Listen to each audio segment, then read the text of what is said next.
Welcome, welcome. Good to see y'all. Let's see, what night is it? It's Tuesday night. And I'm streaming live from Rebel Saints Meditation Society in Seattle. And my name's Rachel Savage, and it's good to see everybody tonight. And let's see, what are we in October, in the middle of October here? Still in the middle, well, I don't know if we're in the middle, but we're still in the time of COVID. And in Seattle, we're still not meeting in person, hopefully soon. And so we're here on Zoom streaming, and welcome. I will offer some reflections, a talk, about a half an hour talk, and then I'll guide us in a meditation practice, half an hour, and then we'll have some time to discuss the practice together.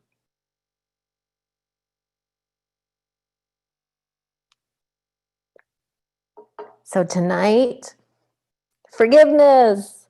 No, I'm just kidding. Not forgiveness tonight. Psych.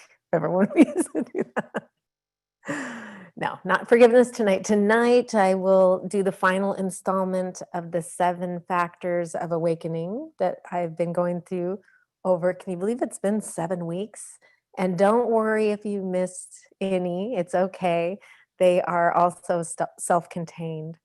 So the 7th factor of awakening is equanimity. And this is, you could say, if there is a goal to the practice, I think there is a goal to the practice, this is it. The mind of equanimity.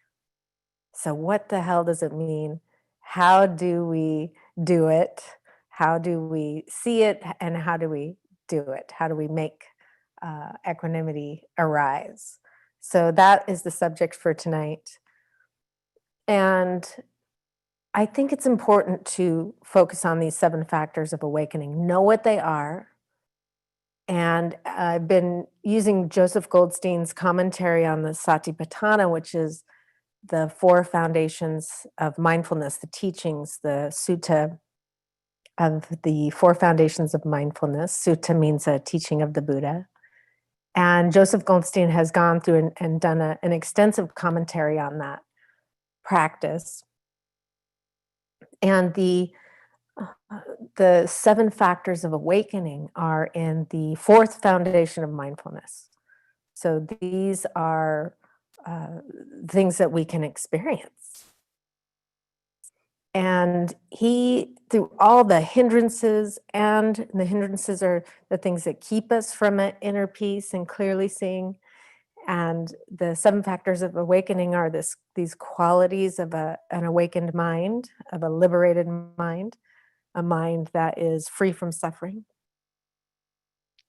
And throughout this section of the teaching, he encourages us to know when these states are present, and to know when they're absent.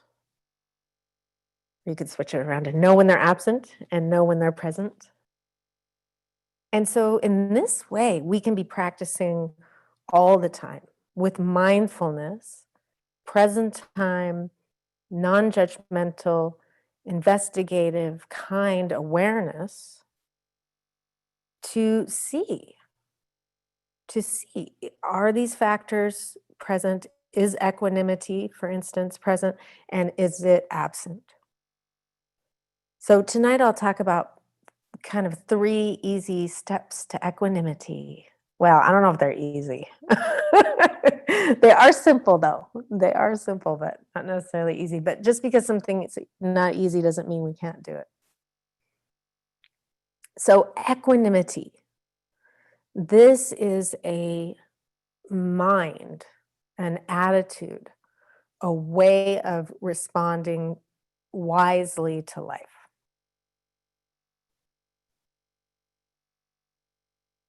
So we can learn to, this is the key, this is really the practice we do. We learn to be able to respond to life as it is, as it presents itself. And we can learn to respond wisely. And what it means to respond wisely is to be able to respond in a way that doesn't make it worse. And this mind of equanimity can be with everything as it is. It's not trying to change anything. It can be with we can be with our experience as it is and be able to respond in a way that doesn't create suffering so we can have freedom. So the pain in our life isn't going to hurt so bad. It's still going to hurt, but we can learn to not be miserable about it. The pleasure in our life, we can learn to not ruin it by clinging and grasping and squeezing all the joy out of it. And we can learn to appreciate it and let it go as it passes. Because we know, right, we can suffer about pain and be miserable, and we can suffer about pleasant and pleasure and what we're craving about. And so this mind of equanimity can be in any situation, and become non-reactive in a way that makes us not suffer about any situation. To me, that's incredible. It's incredible. That's what I want. I want to be able to go anywhere. I want to be able to encounter anything and be able to respond wisely. I don't want to be afraid.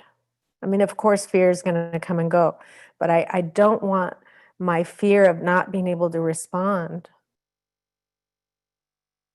in a skillful way keep me from living life.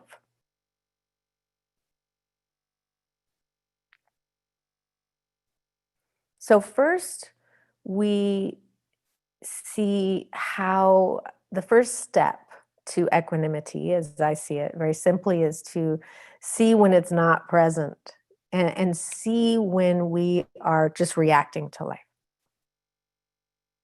Because if equanimity is a mind that's non-reactive, that we have some space to be able to respond skillfully to whatever's happening, then we've got to be able to see when we're not doing that.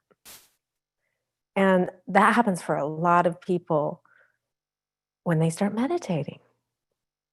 Sometimes it gets worse before it gets better. And, it's nice that we start out with mindfulness of the breath, because then we can always use that, right? We can always go back to mindfulness of the breath when it gets difficult, when we kind of develop this inner refuge with the mindfulness of the breath practice, this concentration. We can get some ease, we can get some comfort, we can have a temporary refuge from the hindrances, sleepiness, doubt, worry, attachment, craving, aversion, these hindrances that we have that destroy our peace. Through mindfulness of the breath, we can get a temporary respite. But we want something that lasts, that we can bring with us in every situation. And so in our quest for equanimity, we may have to notice some bad habits of our mind, just habits that lead to suffering that we have.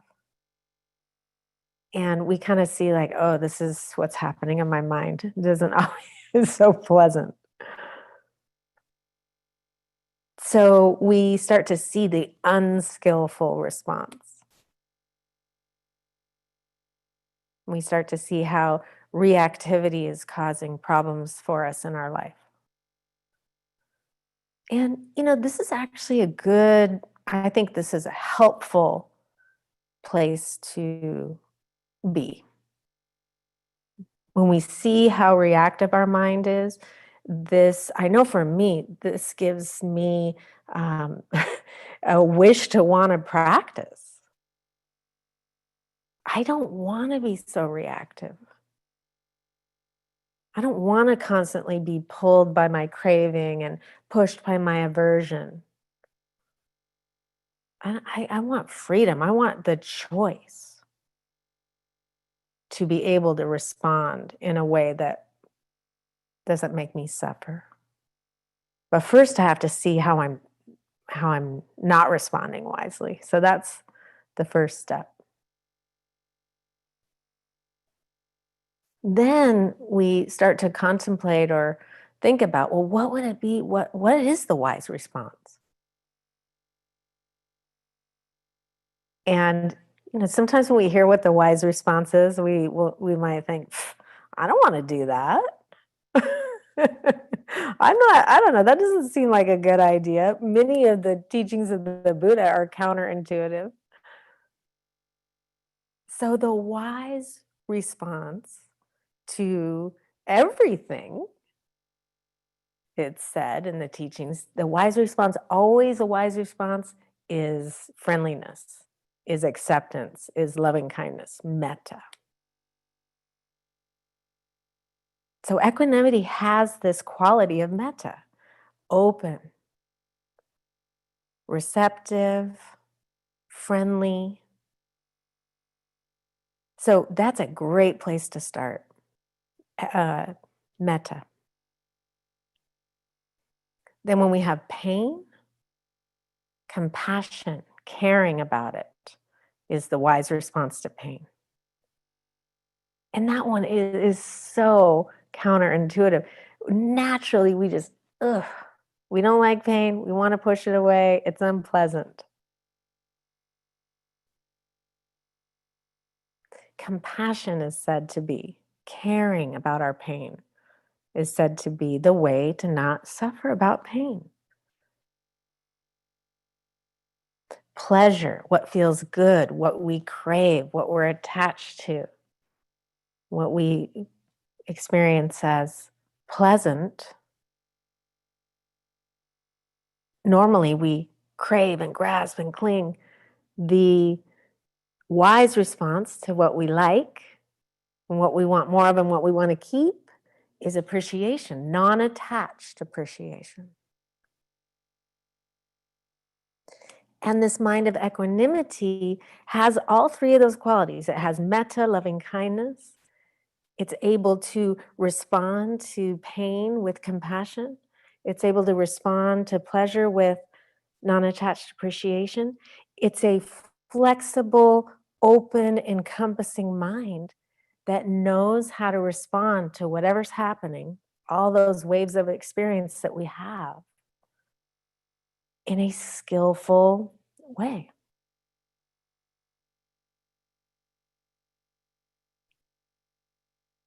Sounds good to me, for sure.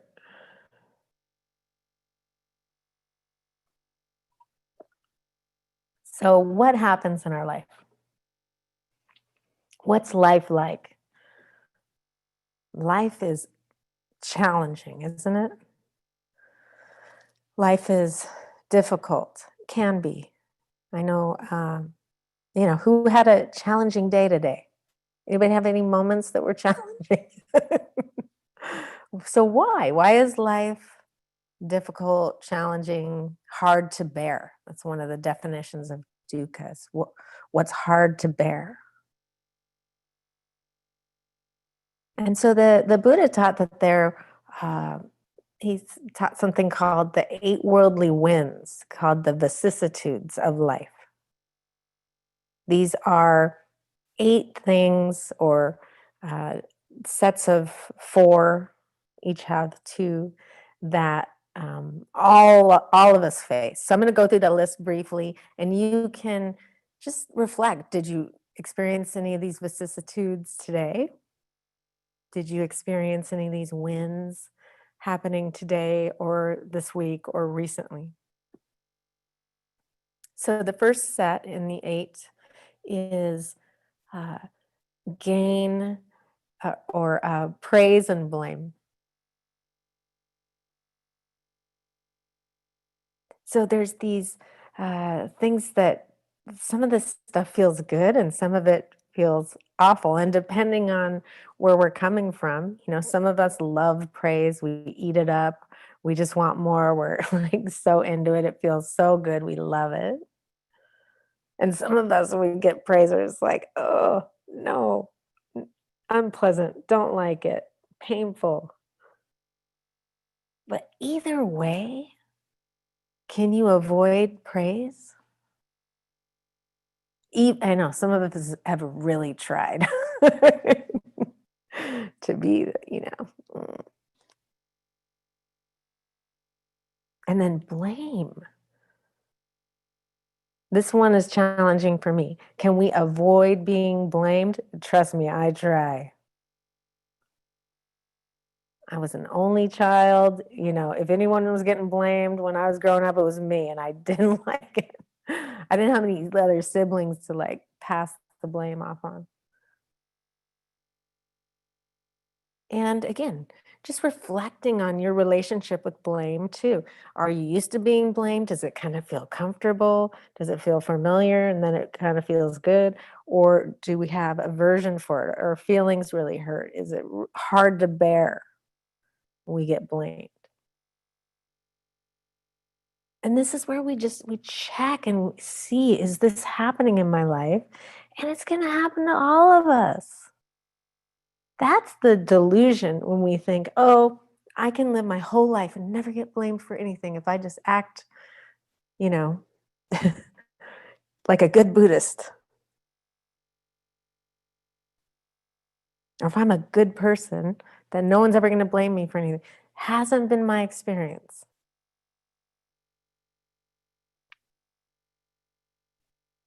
We endure blame, we receive praise.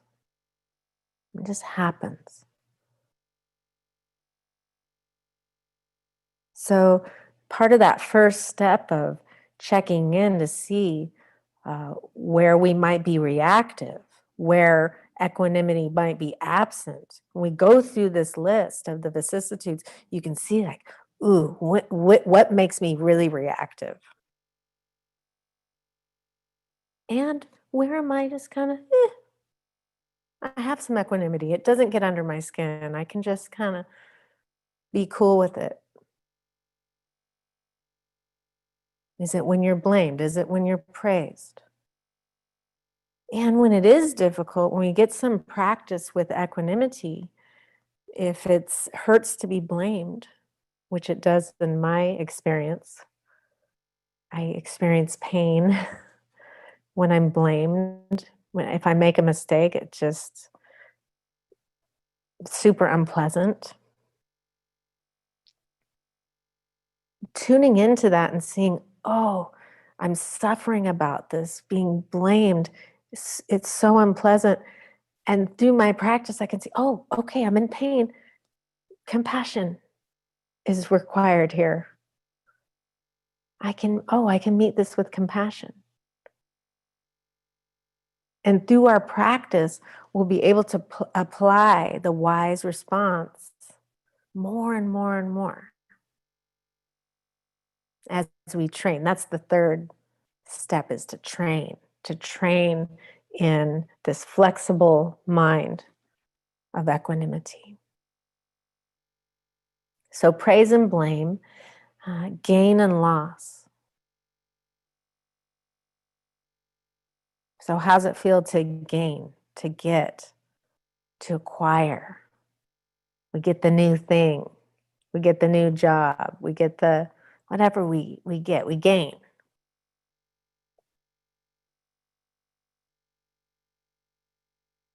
And loss.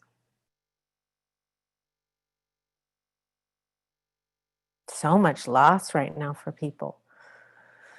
Lots of people have lost things in big loss, hurricanes, fires, loss of family and friends. We've had as a nation, as a world, loss through COVID.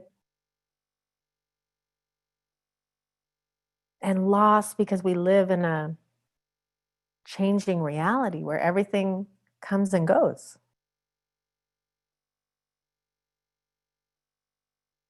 So have you experienced these two this week or even today? Did you gain something? Did you lose something?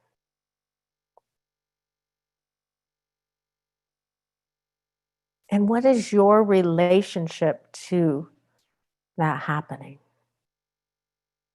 My teacher, Noah Levine, talks about this is a relational practice. The path of liberation is actually changing our relationship with life.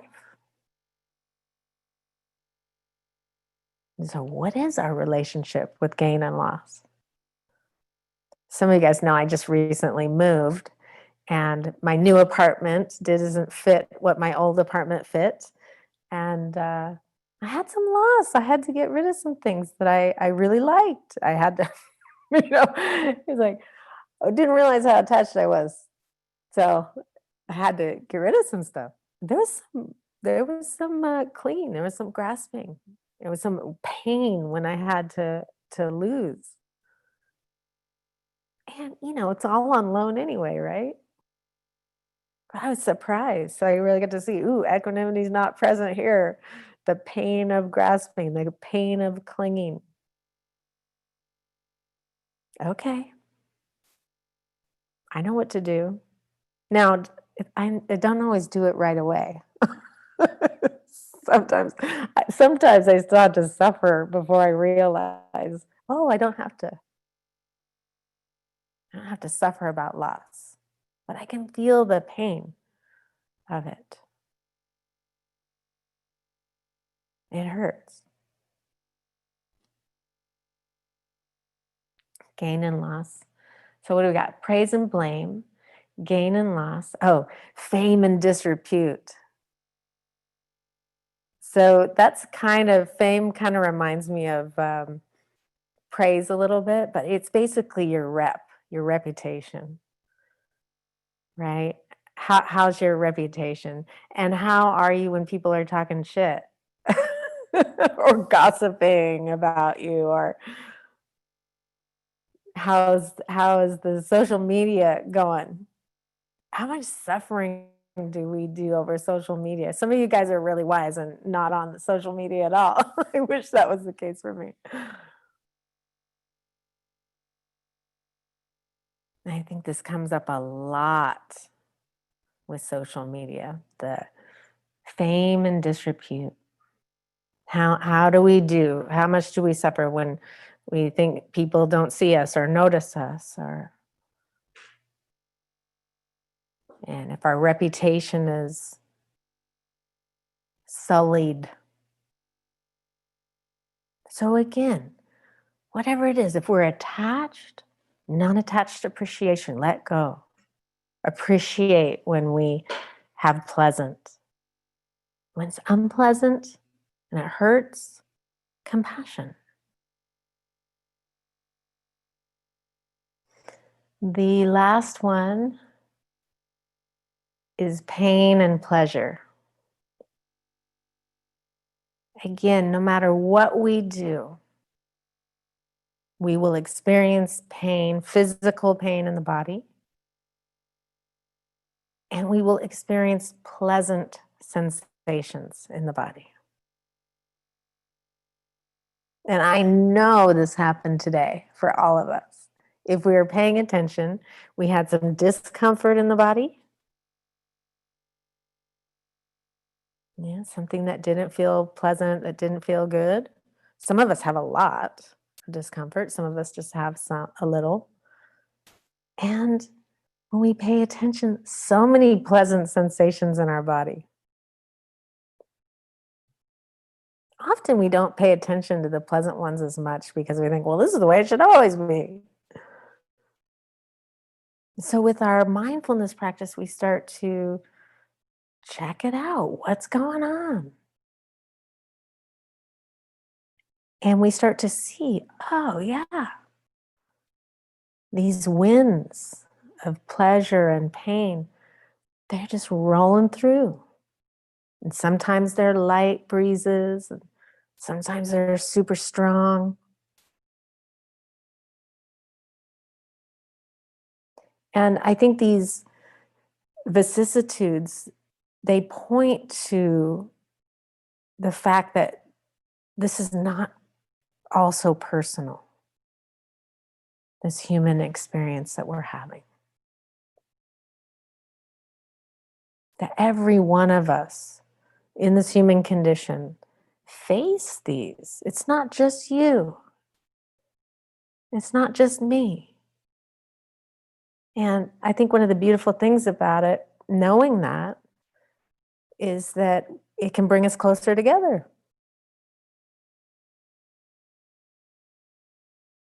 Where we can realize we're all in this together.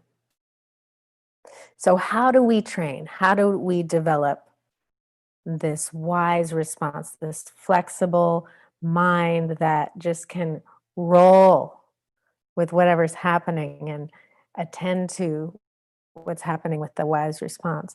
We've got to train. In my experience, it's not enough to read about it, to talk about it. Those are both good. It's important to study and understand and discuss with wise friends. That will only get us so far, the idea of it. We must, to be able to do this in real time in our actual life, which I think is the whole purpose of this, we train. We've got to train. So one of the ways that we do this is through mindfulness practice. We train in mindfulness practice, present time awareness. And it's good to sit every day if you can, or most days. So if we really want freedom and we want to start to train our mind, we need to do it on a regular basis, just like we do if we're training our body. You know, if we're just lifting every couple of weeks, if we're lifting weights or something, it's not really going to do anything. This training, sitting down at the cushion every day or most days to put some effort in to and see what happens. Mindfulness. And the great thing about mindfulness is we can practice it sitting and we can practice it in our activities. And we can see, is equanimity present? Is it absent? Am I reactive? Am I able to pause? Oh, yeah, okay, respond in a way that we choose to respond. The other way that we train in the equanimity is to do the heart practices. And I do heart practices every Sunday, and a lot of you guys do heart practices regularly. And these are concentration practices that we repeat phrases over and over to incline our mind toward these new attitudes. I mean, I don't know, they're not really new. It's said that that's actually what our heart is like. Our heart, without all the greed, hatred, and delusion, our heart and mind is actually patient and kind and open and compassionate and appreciative and forgiving. That's actually how our mind is when we're not in the grips of greed, hatred, and delusion. So we do this training so we can remind ourselves and get familiar with, oh yeah, this is an option. And often when we're doing these heart practices where we repeat these phrases of kindness or compassion or equanimity, we may think, it's not working, it doesn't feel good, I don't feel loving or compassionate. And that's all right. The practice, the training, well, you'll just have to see for yourself. In my experience, it works. It might not work right away, but more and more I find myself being less reactive. And it'll happen. It's so cool when it happens too. It can really surprise us. In a situation where we might have been reactive in the past, all of a sudden we'll be able to be patient, or we'll be able to meet our pain with compassion. it'll seem spontaneous, but it's as a result of our training. And then the last way that can support our equanimity is wise friends. It's such an important part of our practice, actually, to have people to practice with and know that there's people in this world and here on Zoom from all over the place practicing, trying to train their mind to become more wise, more compassionate, more loving.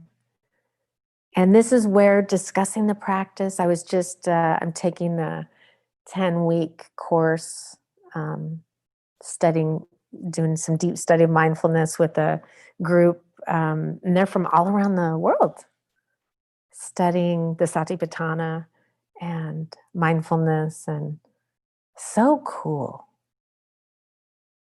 So my encouragement is to get to know people in the Sangha. In here on Zoom, you can always put your phone number in the chat, talk to each other between classes, get to know each other.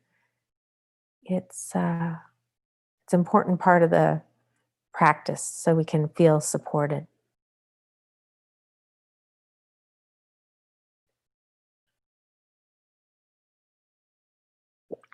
In the Joseph Goldstein says in his book, associate with wise, equanimous people. If you can find them. So as a meditation class is a good place to start looking. All right, so let's do this training together tonight. Let's practice.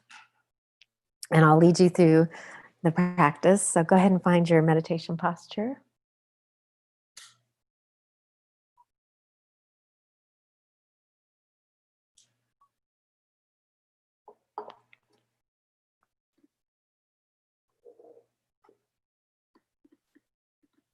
So finding a seat, settling in, and we'll begin with the sound of the bell.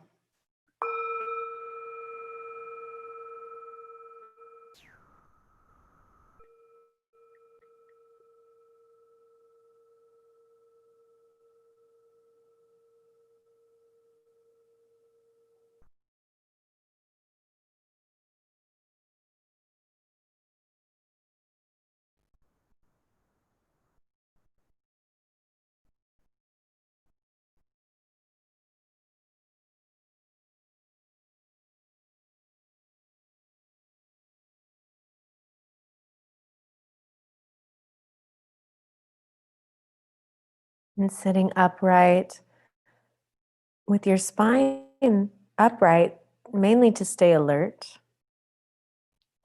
And then relax your shoulders, soften your jaw.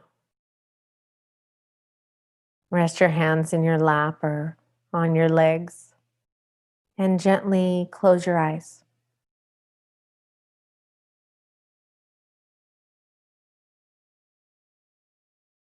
And bring your attention to the sensations of sitting.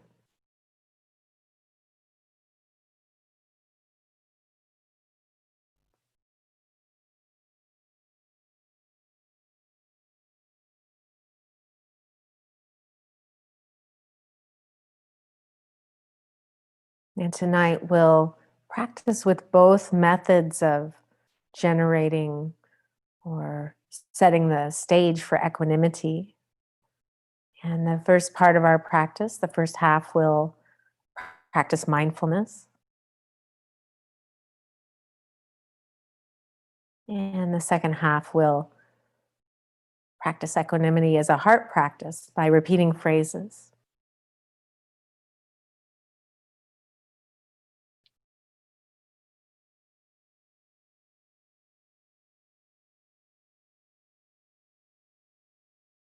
Bringing mindfulness to the sensations of sitting.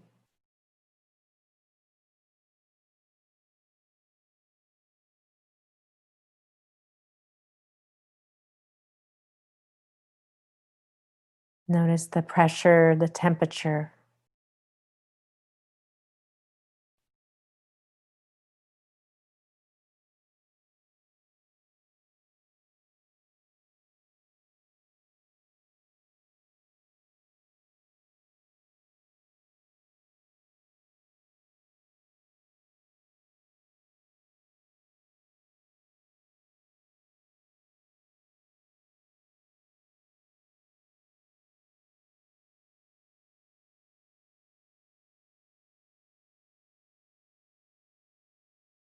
And release tension in your body if you feel any.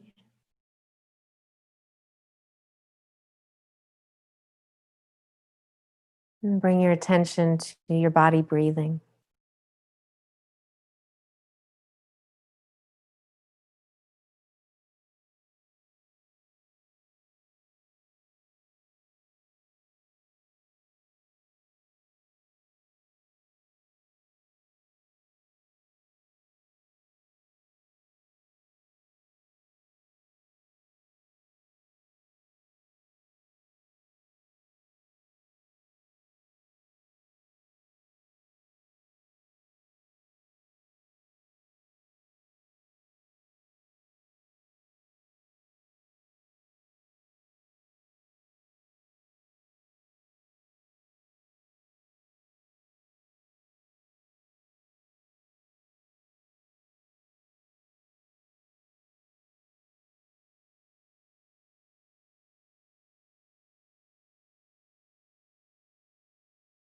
And even here in mindfulness of breathing, noticing if equanimity is present or if it's absent.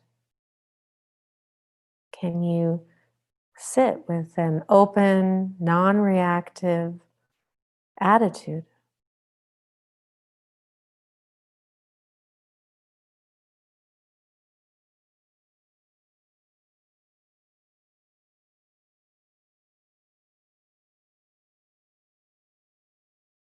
Or is there craving and aversion and thinking,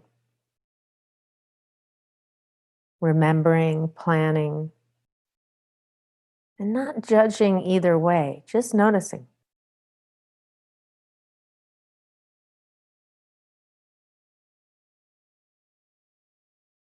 And then back to the breath.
We can open up our awareness, expand back to the whole body,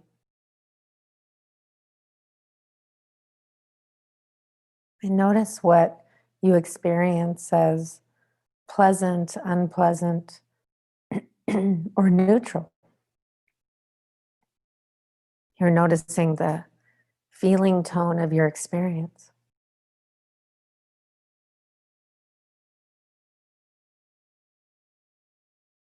What feels good, what feels comfortable.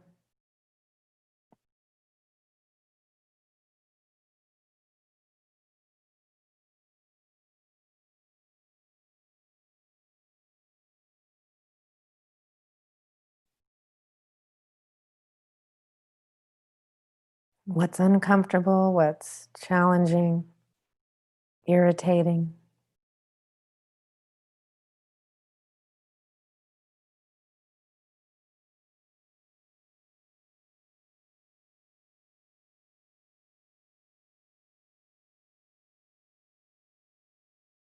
and what's neither.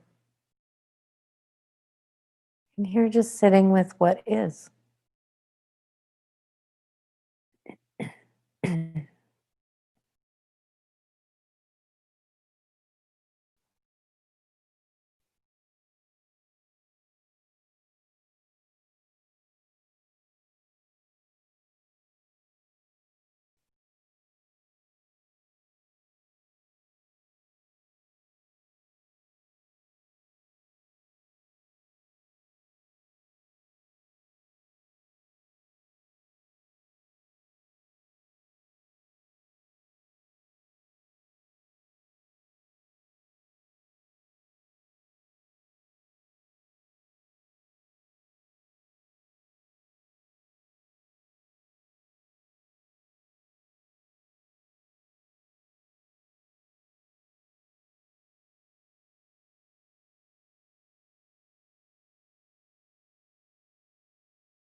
You can open your awareness to your mind, your emotions, your thoughts, memories.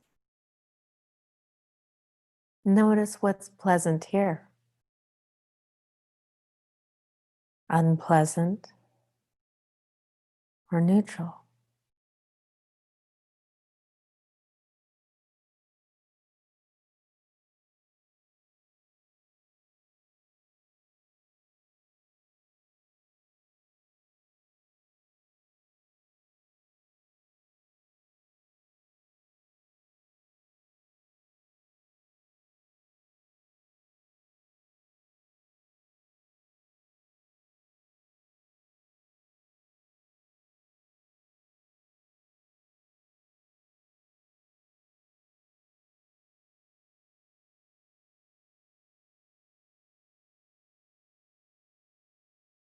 And when we see what's happening moment to moment with the feeling tone, pleasant, unpleasant, or neutral, we can ask ourselves, what's the wise response?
Maybe we're craving or clinging or wanting a particular outcome.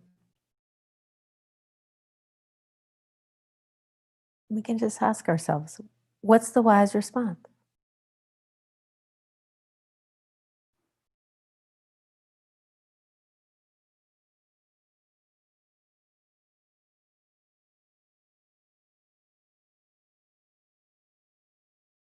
Maybe we have pain or irritation, aversion, and we see it, unpleasant. What's the wise response?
As we sit with our whole experience, body, mind, and heart,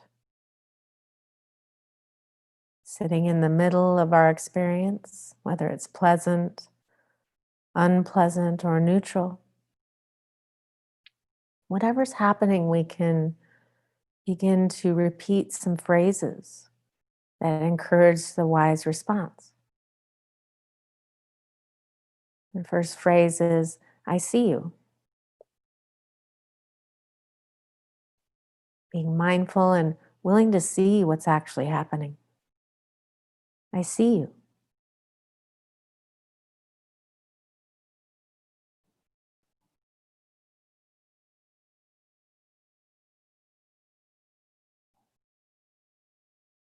And the second phrase, I feel you. Feel your response, pleasant, unpleasant, or neutral. I see you. I feel you.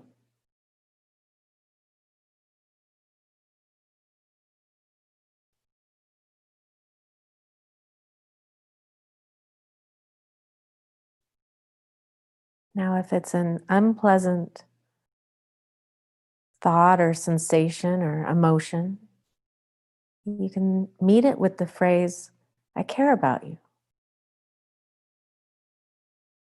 Meeting what's unpleasant with compassion. I see you. I feel you.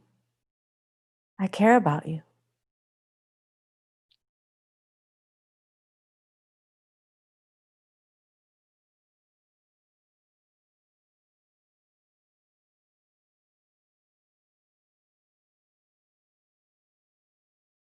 And if it feels very difficult to care, you can also add the phrase, may I learn to care about you.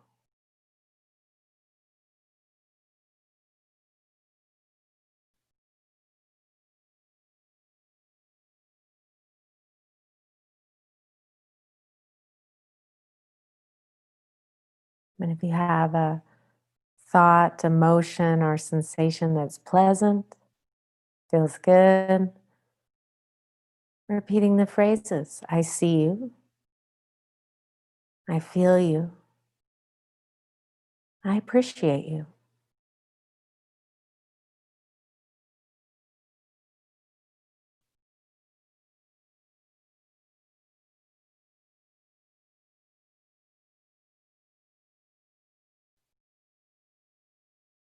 And you can add the phrase, may I learn to appreciate you.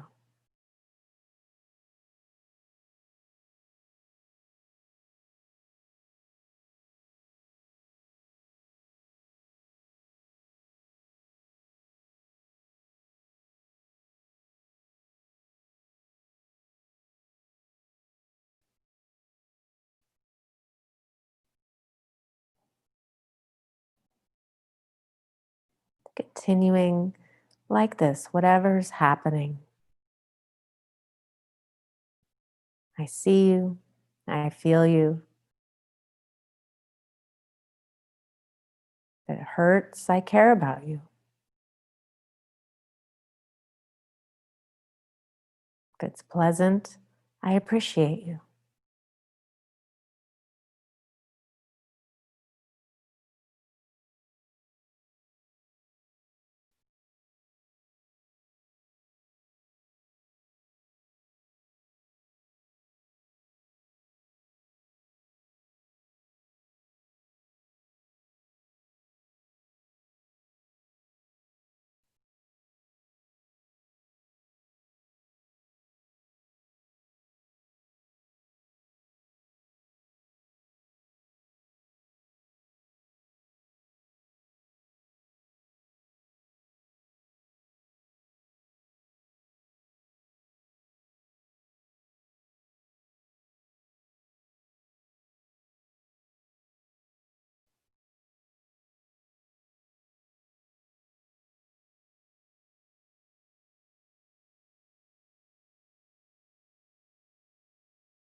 And if your mind, if your attention gets wrapped up in the past or the future,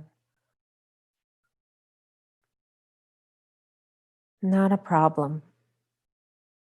Just gently come back to your experience, whatever it is, and continue repeating the phrases.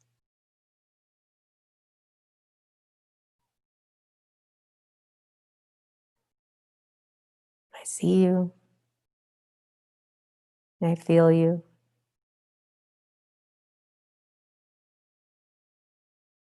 I care about you. Or I appreciate you. And just continue for the next couple minutes until you hear the sound of the bell.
All right.